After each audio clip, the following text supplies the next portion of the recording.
For the rectangular lot, observations of sides A and B with their errors are 152.41 plus and minus 0.035 feet and 351.25 plus and minus 0.048 feet respectively.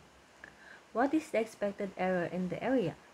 So, dahil ang tinatanong dito ay error in the area, so ito ay under error in product. So, yung formula para sa error in product ay plus and minus square root of a squared times eb squared plus b squared times ea squared. So, yung a and b ay yung observed sides ng ating rectangular parcel. So, yung e sub a at yung e sub b naman ay errors inside a and b respectively. So, based sa data natin, ito yung a natin. So, ito yung error sa a. Ito yung B. So, ito naman yung error sa B.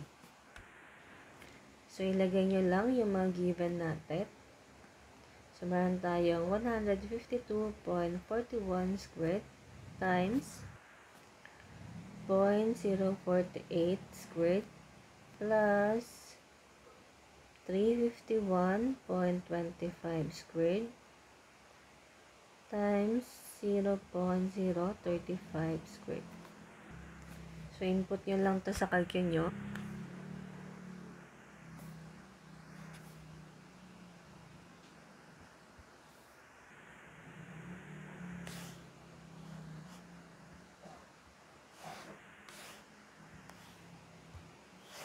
So, yung tamang sagot ay plus and minus 14.3 square feet.